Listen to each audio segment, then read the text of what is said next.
This week President Donald Trump began his first overseas trip to England as president, although trip has been engulfed in controversy because the mainstream media has falsely been reporting of a cooling of relations between President Trump and English Prime Minister Theresa May. The Daily Caller is reporting that although as the Beast, otherwise known as the presidential limousine, pulled into Blenheim Palace in Woodstock, England, the reception could not have been warmer, and it truly showed how fake the news media really has been when it comes to President Trump and his English counterpart Prime Minister May. The President and Prime Minister warmly shook hands.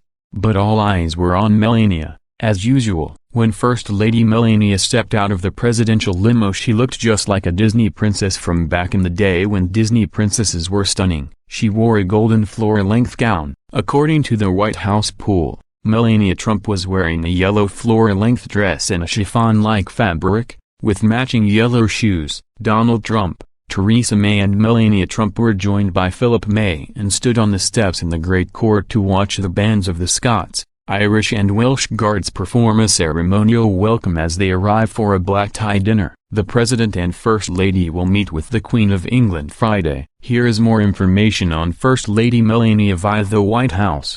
First Lady of the United States Melania Trump is the wife of President Donald J. Trump and the mother of Barron Trump. She is the second First Lady born outside of the United States, and she is the only First Lady to become a naturalized U.S. citizen.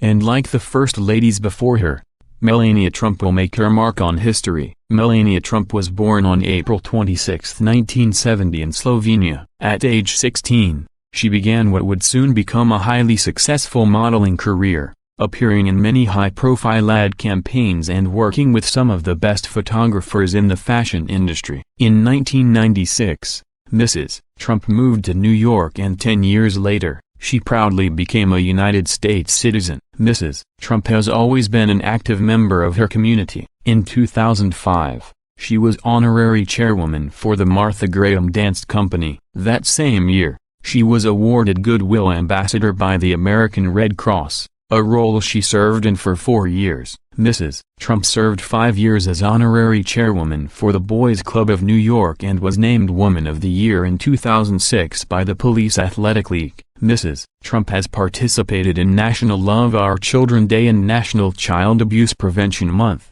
ringing the closing bell at NASDAQ. In 2010, Mrs. Trump was the chairwoman for the American Heart Association, which raised $1.7 million for research. That same year she launched her own jewelry collection. While Melania Trump became a household name in modeling and a contributing member of her community, she is first and foremost a mother and wife. And in 2017, Melania Trump made the White House and Washington home for her family. In her role as First Lady, Mrs. Trump focuses her time on the many issues affecting children. An unwavering characteristic of the First Lady is her aptitude for showing love and compassion in all that she does. Mrs. Trump spends much of her time meeting with children who are patients at hospitals and care centers. Recently, she took Valentine's to the Children's Inn at the National Institutes of Health and Cincinnati Children's Hospital.